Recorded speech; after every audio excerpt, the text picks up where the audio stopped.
10th class biology में एक बार आपका पुनः हार्दिक अभिनंदन है।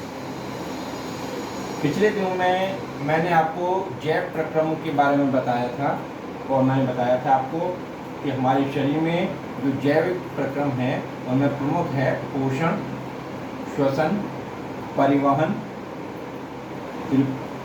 प्रजनन और समन्वयन और नियंत्रण। इस तरह से कई सारे हमारे शरीर में जैविक प्रक्रम होते हैं। ये भी मैंने बताया था आपको कि जैविक प्रक्रम दो प्रकार के होते हैं, अपचयी और उपचयी। इसके बाद मैंने आपको पोषण और श्वसन के बारे में डिटेल में बताया था।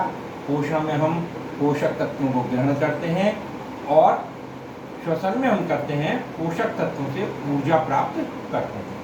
अब ये ऊर्जा या पोषक तत्व पूरे शरीर में कैसे एक स्थान से दूसरे स्थान तक जाएं, उसको हम पढ़ते हैं परिवहन तंत्र में।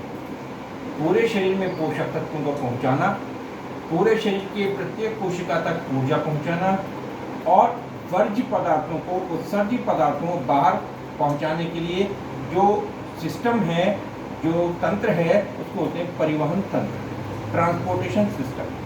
और ट्रांसपोर्टेशन सिस्टम में मैंने बताया था आपको मनुष्य में सबसे पहले होता है हृदय, जो एक पंप की भांति कार्य करता है। इसकी संरचना के बारे में मैंने आपको और कार्यविधि के बारे में मैंने आपको पिछली वीडियो में बताया था। मैंने आपको हृदय के बाद बताया था रुधिर, रुधिर के बाद रुधिर वाहिनियाँ, फिर लसिका और लसिका वाहिनियाँ, ये सब शामिल हैं हमारे परिवहन तंत्र में। तो हृदय की चर्चा हम कर चुके हैं। अब हमें चर्चा करनी है रुधिर के बारे में। रुधिर, जिसको आम भाषा में रक्त या खून कहते हैं। रुधिर और रक्त हिंदी भाषा के शब्द हैं, खून उर्दू में कहा जाता है, इंग्लिश में बोलते हैं ब्लड। ब्लड क्या है? वास्तव में एक कोलाइडल सोल्यूशन है। अगर हम केमिकली इसको एनालाइज करें तो ये कोलाइडल सोल्यूशन है। ये ना तो सस्पेंशन है ना सोल्यूशन है, बल्कि क्या है? Colloidal solution. हमने आपको जो कोलाइड के बारे में बताया था 9th क्लास में, तो ये बताया था कि कोलाइड में दो सिस्टम होते हैं। एक सिस्टम तो वो होता है जिसमें कोई चीज़ घुली जाती है, उस सिस्टम को बोलते हैं परिक्षेपण माध्यम। और दूसरी चीज़ जो चीज़ घोली जाती है उसको होते हैं परिक्षिप्त प्रावस्था, डिस्पर्जन मीडियम एंड डिस्पर्ज्ड फेज। तो ऐसे ही ब्लड में भी है, एक डिस्पर्जन मीडियम है और एक डिस्पर्ज्ड फेज है। तो डिस्पर्जन मीडियम के रूप में जो लिक्विड है उसको हम बोलते हैं प्लाज्मा, और डिस्पर्ज फेज के रूप में जो पार्टिकुलर हैं या सेल्स हैं उनको होते हैं हम रुधिर कणिकाएं, ब्लड कार्पसेल्स। और ये ब्लड कार्पसेल्स 3 प्रकार की होती हैं, लाल, सफ़ेद और platelet, RBC, WBC and platelets. इनको मैं डिटेल में भी आपको बताऊंगा। मैं आपको बताऊं जल क्या है? तरल संयोजी ऊतक। इसका कार्य क्या है? हमारे पूरे शरीर के प्रत्येक कोशिका को एक दूसरे से संयोजित रखना, एक दूसरे से जोड़े रखना। तो रुधिर तरल संयोजी ऊतक है। यह जल से थोड़ा सा अधिक श्यान, श्यान का मतलब था थोड़ा गाढ़ा, हल्का क्षारीय। इसका पीएच 7.5 से लेकर 7.7 तक होता है। स्वाद में नमकीन कोलाइडी द्रव है। मानव शरीर के भार का 7 से 8% भाग तक रक्त होता है। जितना हमारा वेट है उसका 7 से 8% तक हमारी बॉडी में ब्लड होता है, खून होता है। इसमें प्लाज्मा परिक्षेपण माध्यम और रुधिर कणिकाएं परिक्षिप्त प्रावस्था में रहती हैं। अब प्लाज्मा क्या है? प्लाज्मा हल्के पीले रंग का एक निर्जीव क्षारीय द्रव होता है। हम जो भोजन करने के बाद पाचन करते हैं, पाचन के बाद जो पोषक तत्व हैं वो सब प्लाज्मा में घुले हुए रहते हैं।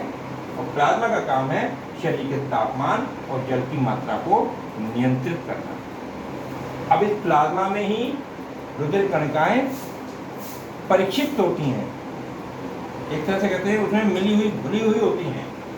रुधिर कणिकाएं कौन सी हैं? 3 प्रकार की हैं, लाल, सफ़ेद और प्लेटलेट्स।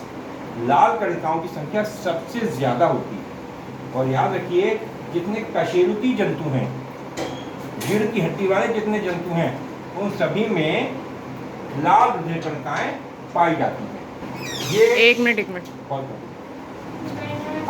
मैंने आपको बताया था प्लाज्मा एक परिक्षेपण माध्यम है और रुधिर कणिकाएं उसमें परिक्षिप्त प्रावस्था के रूप में पाई जाती हैं। 3 प्रकार की कणिकाएं बताई थी, लाल, सफेद और प्लेटलेट्स। लाल रुधिर कणिकाओं के बारे में मुझे बताना है, ये केवल कशेरुकी जंतुओं में ही पाई जाती हैं।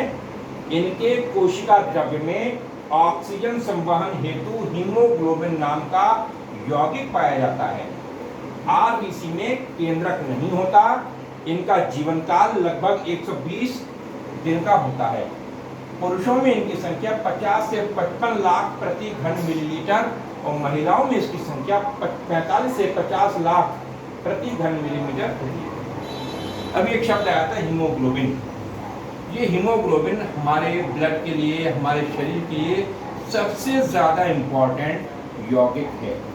ये आयरन से बना होता है और इसका काम होता है ऑक्सीजन को अपने साथ जोड़ करके ऑक्सी हीमोग्लोबिन बना लेना। और ये ऑक्सी हीमोग्लोबिन ब्लड के साथ साथ हमारी प्रत्येक कोशिका तक जाता है और वहाँ पर जाकर के ऑक्सीजन को प्रत्येक कोशिका तक छोड़कर आता है। इसलिए यदि हमारे खून में, हमारे ब्लड में अगर हीमोग्लोबिन की कमी हो जाती है तो कहा जाता है कि आपको एनीमिया हो गया और हमारे शरीर में बेहद कमजोरी हो जाती है। इसलिए हमें अपने ब्लड में हीमोग्लोबिन मेंटेन करना चाहिए और हीमोग्लोबिन मेंटेन करने के लिए आयरन युक्त पोषक तत्व हमको लेना चाहिए। ये आयरन युक्त पोषक तत्व मिलते हैं हमें पालक में, टमाटर में, हरी सब्जियों में, सेब में, नाशपाती में, अमरूद में। इस तरह से हमें लौह युक्त फल सब्जियां खाना चाहिए ताकि हमारे खून में हीमोग्लोबिन जैसी जरूरी चीज़ें मौजूद रहें। फिर आता है श्वेत रुधिर कणिकाएं। ये श्वेत रुधिर कणिकाएं जो हैं केंद्रक युक्त, रंगहीन और अनियमित आकार की होती हैं। जैसे मैंने आपको अमीबा के बारे में बताया था, अमीबा का कोई आकार नहीं होता, इसी प्रकार से सफेद रक्त कणिकाओं का भी कोई आकार नहीं होता, जिग जैग बना हुआ होता है। और ये इनका काम है हमारे शरीर में प्रवेश करे हुए रोगाणुओं को भक्षण करना, नष्ट कर देना। अगर हमारे शरीर में पर्याप्त मात्रा में WBC मौजूद रहेगा तो हमें जल्दी जल्दी बीमारियां नहीं लगेंगी, आमतौर से बीमारियों से हम बचे रहेंगे। हमारे शरीर में 6000 से लेकर 10,000 WBC तक प्रति मिलीलीटर होता है। इसके बाद तीसरी कणिका है रुधिर प्लेटलेट्स या थ्रोम्बोसाइट्स। आपने पिछले दिनों सुना होगा डेंगू होता तो कहते हैं प्लेटें कम हो गई। प्लेटें वास्तव में प्लेटें ही हैं क्योंकि इनकी शेप प्लेट की तरह होती है। तो अनपढ़ आदमी भी सही बोल जाता है इसके लिए, क्या कहता है, प्लेटें कहता है, कहते हैं हमारे खून में प्लेटें कम हो गई थी। इनकी रचना उभयोत्तल यानी इधर से उभरा हुआ और इधर से ऐसे इस तरह से उभरी हुई होती है। तस्तरी नुमा यानी प्लेट की तरह होती है। ये रुधिर का स्कंदन में सहायक होती है।